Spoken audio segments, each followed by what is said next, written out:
I want you to listen to something. This is an excerpt from a podcast I listened to called No Dumb Questions, episode number 103. Now this is guest Ben Feist talking. Listen up. There was a common refrain from people that worked on different aspects of Apollo that it wasn't going to fail because of me. That's what they would always say. Like, I'm going to be excellent in my job, whether I'm the person behind the person behind the person. And it's not about the rugged individualism that you talked about. It's about everybody just being excellent in what they do. Did you catch that? In the Apollo programs, it took over 400,000 people to put two men on the moon. And they had a mindset, it's not going to fail because of me. Now this podcast is a companion to a Smarter Everyday video. Smarter Everyday is on YouTube, the link's below. Smarter Everyday 250. Destin does a masterful job at breaking down the science and physics that got me peaked in the Apollo 11 program. So I studied that mission out. And there's 5 key principles that I took away with that changed how I operate. And I got the opportunity to teach these 5 principles to a group of music directors and sound techs just a few months ago at a Ministry Refresher Institute. The mindsets of the Apollo 11 program and how I implement those in what I do sitting behind a mixing console. Thanks for watching and enjoy. Much of the nation had focused its attention on the 2 men that stepped foot on the moon. But there is an army of men and women that made this possible. Today I want to introduce to you a small group of flight controllers who sat in Building 30 of NASA's Johnson Space Center. The flight controllers of the Mission Control Center of the Apollo 11 flight. Every NASA flight has a mission objective, a list of items they want to achieve. The primary objective of Apollo 11 was to perform a crewed lunar landing and return to Earth safely. There's a whole team of engineers that sat in Mission Control Center. So there's 3 sections of the Mission Control Center. There's the trench, the systems, and the mission command. The trench is on the first row, systems is on the second, and mission command is on the third row. The first row covered booster, retro, FIDO, KIDDO. They covered orbital mechanics, physics, and the laws of motion. So here's booster. They monitored and evaluated performance of propulsion-related aspects of the launch vehicle during pre-launch and ascent. Retro fire officer. He drew up abort plans and was responsible for the determination of the retro fire times. FIDO, flight dynamics officer. He was responsible for the flight path of the space vehicle, both atmospheric and orbital. These are the men right here, FIDO. These are the men that put 2 spacecrafts in orbit in the Gemini program, feet away from each other while orbiting the Earth at over 17,000 miles an hour. These are the men that have to hit a moving target, the moon, over 243,000 miles away with a very narrow window to hit. They're too wide, the moon slingshots them around into space. They're too narrow, they crash straight into the moon. And the moon is orbiting around the Earth. These are the men, FIDO, Flight Dynamics Officer. KIDDO, not Guido, KIDDO, the guidance officer. He monitors the onboard navigational systems and the onboard guidance computer software. Also responsible for determining the position of the spacecraft in space. Next is the systems. This is the second row of mission control. Sits surgeon, Capcom, Ecom, GNC, Telcom, and Control. They occupied the second row and monitored the health of the astronauts, machine watching, battery management, computers, engine, oxygen, and environmental controls. So let's go down this list. Surgeon directed all operational medical activities and monitored the crew's medical status. Capcom, this is my favorite one, Capcom. I've heard this in movies, I've heard this in documentaries. Capcom, capsule communicator. This is the only position in mission control that was held by an astronaut. And the astronaut provided all the voice communications between the ground and the spacecraft. No one else in mission control communicated with the astronauts while in flight except for Capcom. Ecom, electrical, environmental, and consumables manager. They monitored the cryogenic levels for the fuel cells, the cabin cooling systems, the electrical distribution systems, cabin pressure control systems, and vehicle lighting systems. GNC, guidance, navigation, and control. He monitored all the vehicle guidance, navigation, and control systems. Telcom.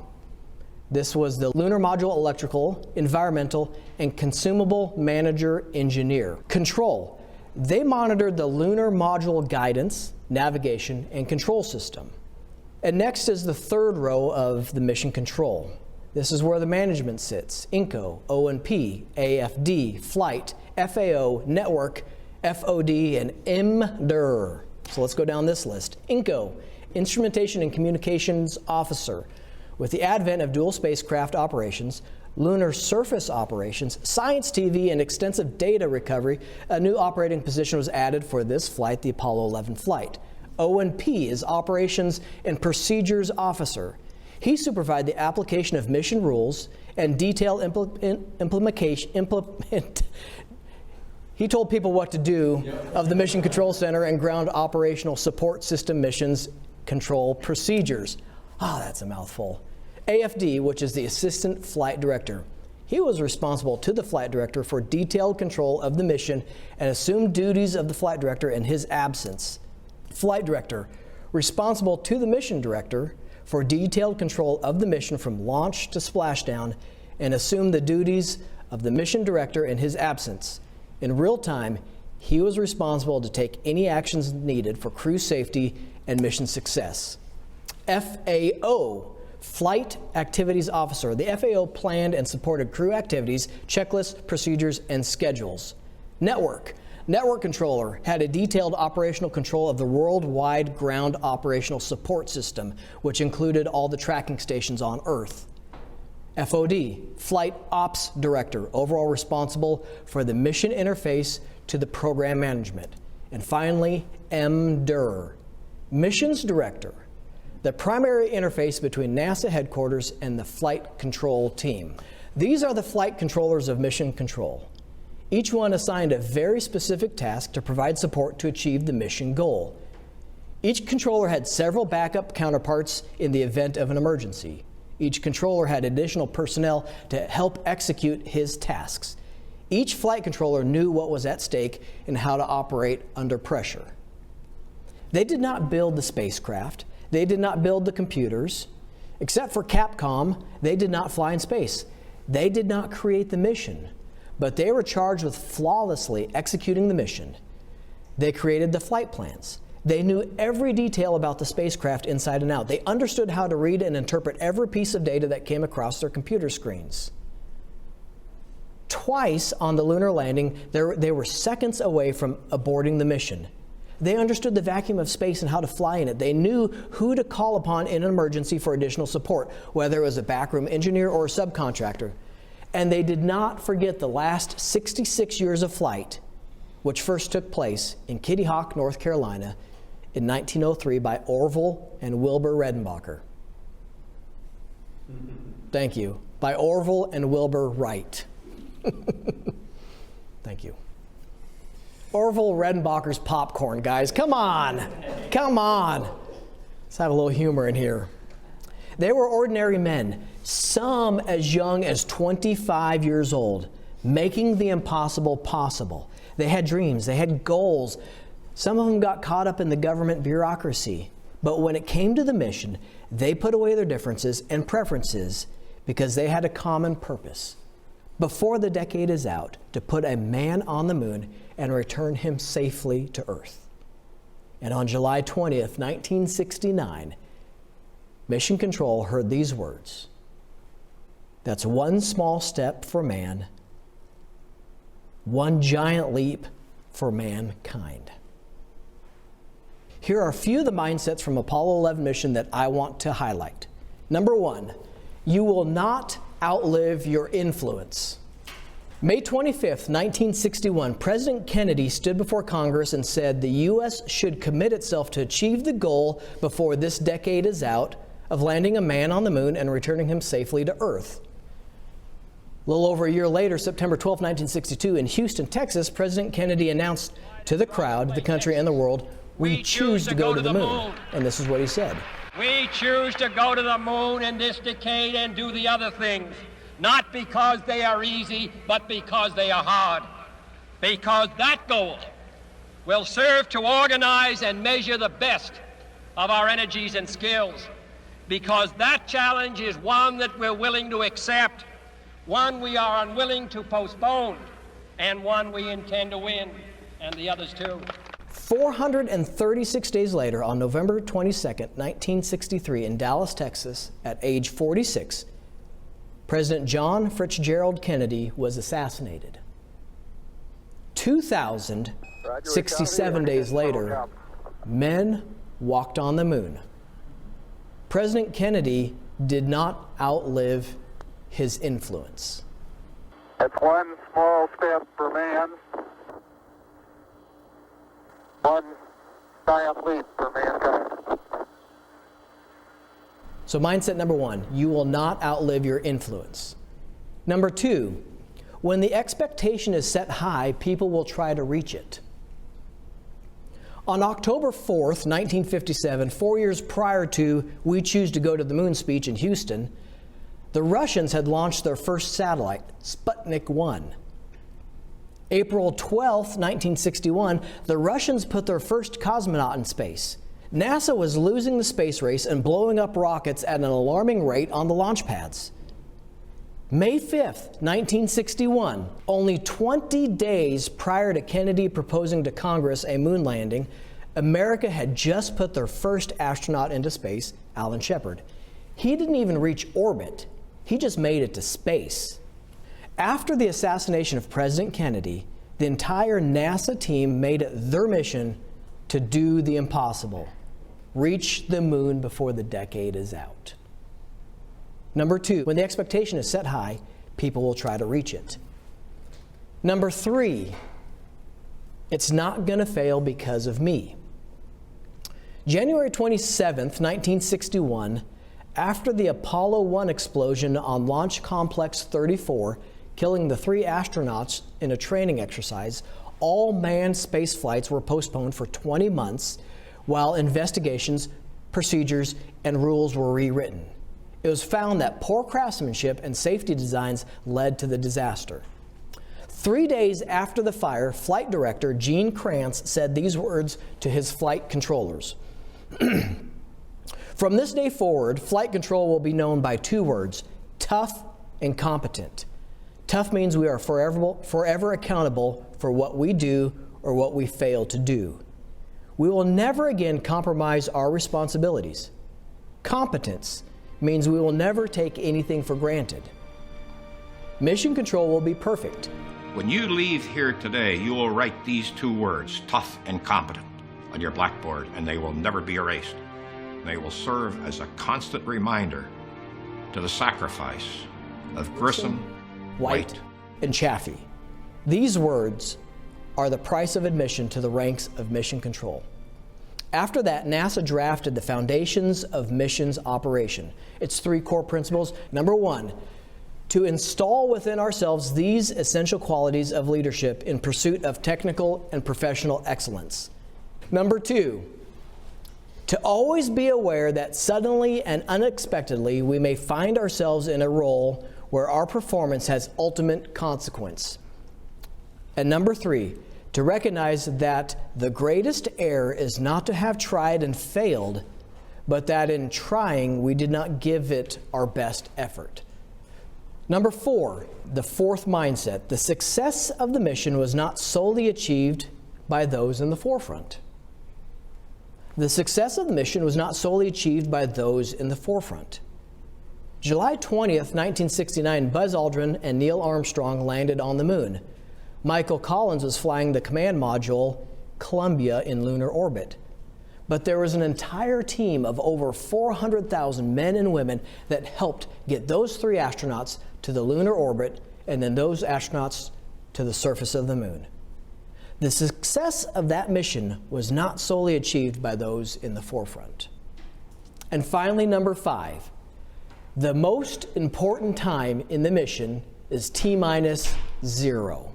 Most of the failures with the Mercury and Gemini and Apollo 1 happened on the launch pads. July 16th, 1969, Apollo 11 launched. $185 million is what it cost to launch. Today, that would be $1.4 billion. The Saturn V rocket was 363 feet tall, weighing in at over 6,500,000 pounds. Its propellant was liquid hydrogen and liquid oxygen. All of this to lift 3 astronauts, the command module, the service module, and the lunar module, which was about the combined size of a bus. Gene Kranz, the flight director, said the most important time of the mission was takeoff. If they could get him into orbit, after that it was all problem solving. The most important time is T-minus 0. So what does this have to do with us today and us in this room? As Christians, we have a mission. Matthew 28, 19 and 20. Go ye therefore and teach all nations, baptizing them in the name of the Father and of the Son and the Holy Ghost, teaching them to observe all things whatsoever I have commanded you, and lo, I am with you always, even unto the end of the world.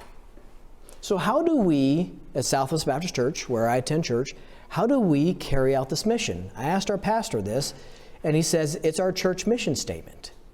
The mission of Southwest Baptist Church is to honor God and help people by going across the street and around the world with the gospel. Every week, one of the ways we achieve this mission is by having 3 church services. So in front of you is the mission of Southwest Baptist Church. It's several pages long. This is a part of the pamphlet that they hand out to our new members. And when talking with Pastor Gaddis, I asked him, I said, what's the mission goal? What are we trying to accomplish in our church services? What's the goal? We're obviously assembling for a reason. What's our goal? And he said it's part of our mission statement, and it's 2 points from our mission statement. The first goal of our church service is to honor God. To honor means to hold in high regard. Jesus made it clear that honor comes from the heart. If we hold something in high regard, it will be evident in what we say and what we do. Because we value who God is, we desire to honor Him in all that we say and do. Honoring God is to become a way of life. Honoring God begins with a personal relationship. The effort to honor God explains why we do what we do as a church.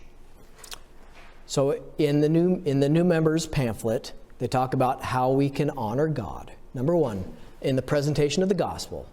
Number 2, in the preaching. Number 3, in the teaching. Number 4, in the music. Number 5, in the worship. Number 6, in the fellowship. Number 7, in the activities. And number 8, in the ministry. The second point, the second goal of our church service is to help people grow. So is the goal of the church service to see people saved? Yes, it is. But then how do we handle the saved people? So Brother Gaddis says, our second point in having a church service is to help people grow in whatever state they are at. So that means to assist or lend a hand. It means to rally around with the intent to make more pleasant or more bearable. It means to improve the situation of another by a service. Because of man's great need, we have been called to help in all we say and we do. We hope to help guests enroll in Sunday school classes where they can grow spiritually. That's the mission goal of our church service. So how do we achieve that mission goal of our church service? Well, much like mission control, we have a team that's on console. This is our mission control of Southwest Baptist Church. This is our flight. That's Pastor Gaddis and family. Yo! This is Seth Bailey, youth classes and youth ministry. FOMAR. This is Mark Dick, financial administration, office management, and marriage retreat. I don't even know if I want to try that. Apsesmoviboso. This is Brother Ted. Brother Ted oversees the assistant pastor. Well, he's the assistant pastor. He oversees himself, I guess. Church properties, Sunday school administration, adult classes, missions, vacation Bible school, and officers. SACTERN. This is Andrew Albert. He's responsible for single adult classes and summer interns. That's my favorite, SACTERN. O&P. This is David Perkle. Outreach and people. Hospitality, parking lot, greeters, hosts, security, ushers, new members, and taking AIM. AIM is adults in ministry at our church. This is Greg Smith. KIDDO. Children's classes, children's music, Patch and Pee Wee, bus ministry, benevolence. 3M. This is Music Minister Mast. He's in charge of the music ministry and the media ministry.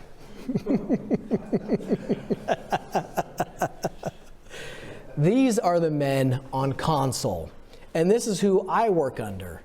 So when I sit in the sound booth at our church, I've been asking myself a question lately. How am I contributing to the overall success of the mission? What is the success of the mission? It is so easy, year after year, to become complacent with our flight plans. This is every order of service since 2016 I thought I'd bring today. So 2016, if we look at them, they all have a very distinct look. There's nothing exciting about them. Twice a year, Brother Mast will put on exciting banners and spice them up a little bit.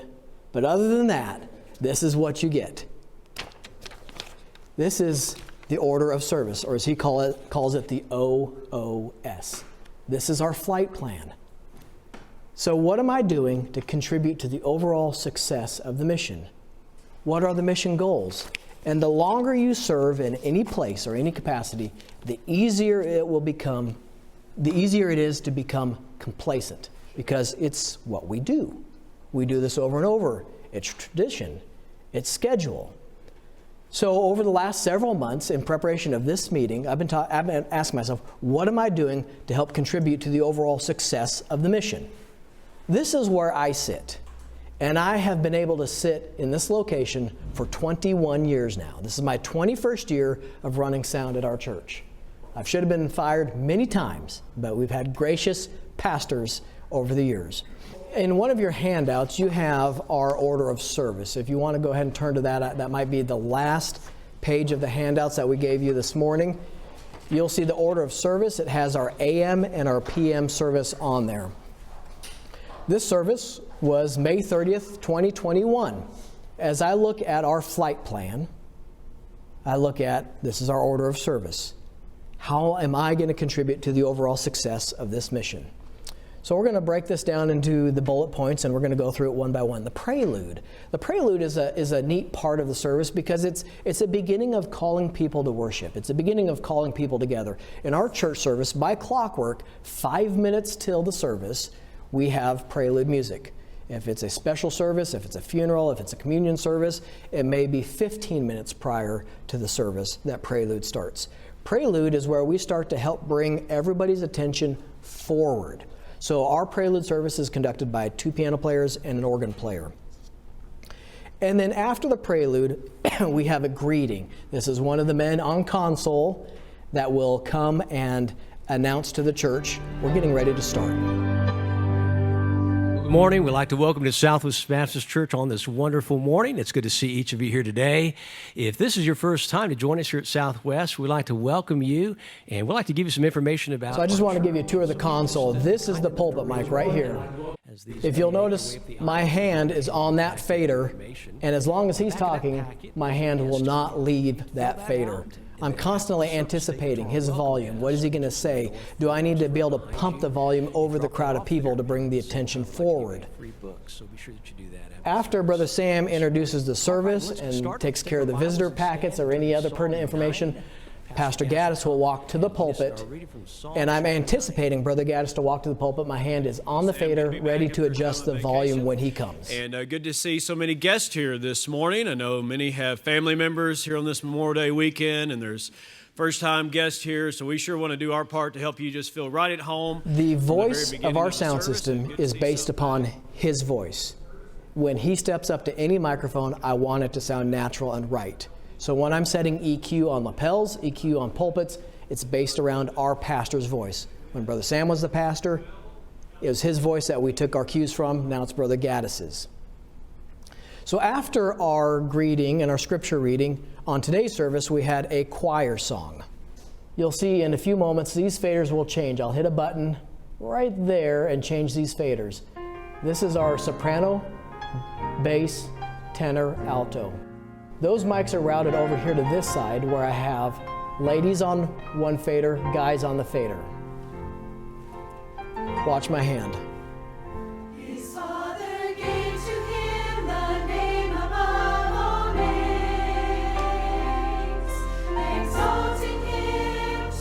The guys are getting ready to come in after this, so I'll bring down the ladies' fader, and I'll bring up the guys' fader right there to the swap. My fingers are on the piano mics right now. Now everybody comes in. Proclaim to us the glory of the Son. With a name like this, every knee shall bow, every tongue confess He is Lord. One of the things I tried to do early on was I tried to make everything as loud as possible. There's a neat thing called dynamics that you can draw people's attention in by dynamics, by setting the tone, setting the volume, and forcing everybody's attention forward. A good comedian will leave people wanting more. In this little part where the choir stops singing, faders come down. Now ladies come back up.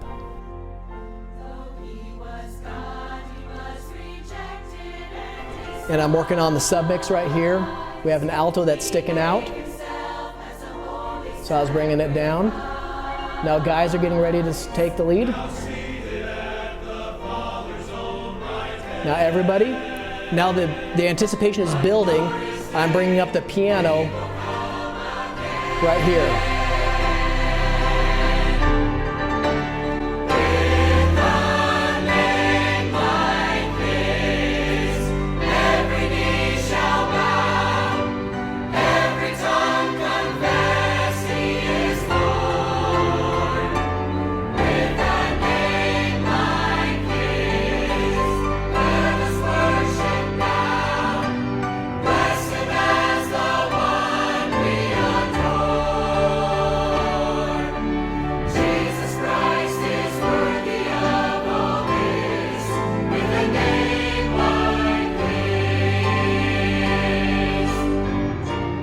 Trying to focus everybody's attention, build upon the intent of the writer, and how do I communicate that to everybody in the room.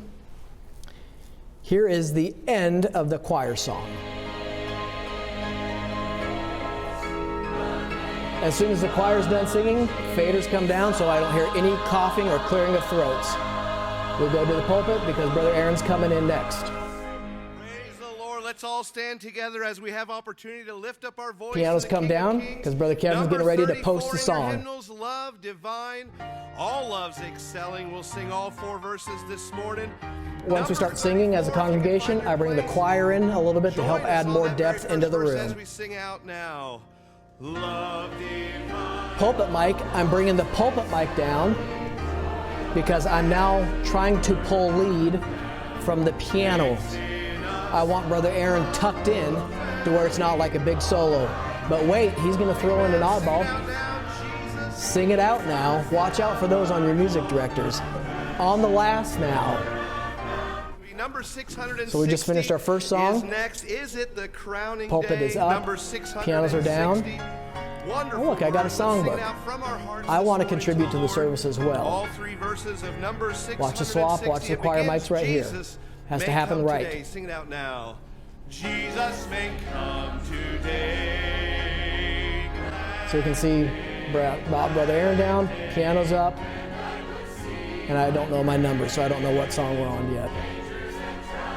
Before I had my recent surgery, I would stand up. Usually the first verse and first chorus of the congregational song, I'm sitting down, because that's a pretty big transition. That's the first point where the congregation gets to contribute into the church service, the part of the worship. So first verse, first chorus, I'm usually sitting down. But after that, I stand up. I open a hymnal, and I want to contribute. I want to sing because it is so easy for me to get so focused on every bullet point that I miss getting ministered to and that I miss ministering to as well. Does that make sense? So I'd encourage every one of you to make sure that your sound guys, your tech guys, your ladies, they're able to plug into the service as much as they can. So now we're going to finish up our choir music, or our congregational singing, and we're going to go into a special with Brother Willoughby. This is the oldest hymnal in the room. And all God's people said, look how frayed it is. Praise the Lord, wonderful singing. You may be it just seated. falls right open, though. I love it. Jim Willoughby is going to come now watch how minister quick to this us. happens. Brother Jim's on this mic right here. Watch how quick. Piano starts playing. He's right into it. He took my feet If I wasn't prepared for that quick transition, I would have had Brother Jim muted, and now I'd have distracted the entire service. So it's important that I understand sound check times, and I show up to them, and I understand what his song is. If you look, my fingers on his vocal fader, the other fingers are on the piano faders.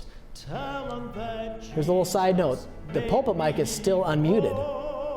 I never mute the pulpit mic until we switch over to lapel. There's our lapel. So you can see the lapel is already turned on. I've already noted that. So we don't have that stressor of, is the preacher going to turn on his lapel mic or not?